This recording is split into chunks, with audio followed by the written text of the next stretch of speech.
right. The connection there broke up a little bit, but continuing here right along. Thirdly, the humbling of Christ to be our mediator did not change or alter the divine nature.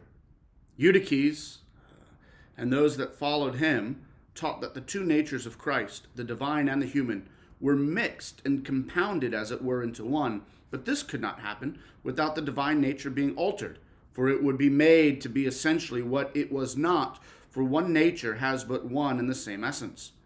But as we said before, although the Lord became what he was not before, and that our nature was made to be his, yet his divine nature always remained the same. In the divine nature, there is neither variableness nor shadow of turning. It remained the same in him in all its essential properties and in all its blessedness as it was from eternity. The Lord Christ did and suffered many things, both in his life and in his death as a human being. But all that he did and suffered as a human being was done and suffered by his whole person. Even although what he did and suffered as a human being was not actually done and suffered by his divine nature. Because his human nature was part of his whole person, what he did as a human being could be said to have been done by himself as God, i.e., God purchased his church with his own blood. Again, Owen is just, he's protecting here the essential truth that God is unchangeable. And if God ever were to change or to shift in who he is, he would cease to be God, because God is perfect, infinitely perfect. And therefore, to change in any way, either to become more perfect or to become less perfect, that's impossible. That just can't happen with God. And so when the Son takes on humanity, he's just protecting the essential doctrine that his divine essence never changed. He remained perfectly infinite in his perfections. And so nothing was uniquely changed or altered in his divinity. His divinity didn't mix with his humanity. His divinity didn't become humanity. No. Jesus remained divine. He can do nothing but that as God. And yet he took to himself another nature, unmixed, yet both of those natures inseparably within one person. And so what he does as the God-man. He does as the God-man. Fourthly, what did the Lord Christ do with his divine nature when he willingly humbled himself to become man?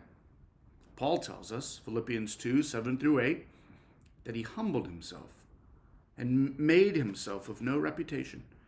He veiled the glory of his divine nature in ours so that there was no outward appearance or revelation of it. The world could not see that he was the true God, so it believed he was not a good man in claiming to be God. So when Christ said, quote, "Before Abraham was, I am," which asserted his pre-existence from eternity in another nature, then what they could see, well, they were filled with rage, and they took up stones to cast at him, John 8. They gave as the reason for their madness that, quote, he being a man should make himself to be God. They couldn't understand that one and the same person could be both God and man. It was beyond their fleshly reason. Nothing in creation had two natures. How can this? But this difficulty is solved by the glory of Christ in his humiliation. For although he himself, in his own divine person, he was over all the eternally blessed God, yet he humbled himself for the salvation of the church. To the eternal glory of God, he took our nature and was made man. Those who cannot see a divine glory in his doing this neither know him, nor love him, nor believe in him, nor in any way belong to him. That's a staggering move that Owen just made right there. Basically, he takes us into some pretty high, heady theology, protecting what the church has always believed, that Jesus is both God and man. And yet he makes the application that unless we get that and know that and are humbled by that, well, as he says, We neither know him, nor love him, nor believe in him, nor in any way belong to him. I think I would just add here, what Owen is getting at is not so much do we comprehend it fully. No, how can we? It's a mysterious doctrine. But rather, we don't deny it. We don't want to fall into the trap of denying that Jesus was both God and man. It may take the rest of our lives to be drawn into the depths of the mystery of this great theology, and take years and years of just studying the Word of God and meditating on these truths to even grasp a modicum of what it is. But insofar as we don't deny it, and in humility say, Lord, help me understand it more, I think there Owen is saying those who outright say, no, I reject that. I reject that Jesus is fully God and at the same time fully man. Well, he says those people neither know him, nor love him, nor have anything to claim in terms of being recipients of God's saving work.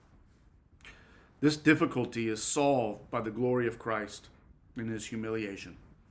So, he continues, because these people cannot behold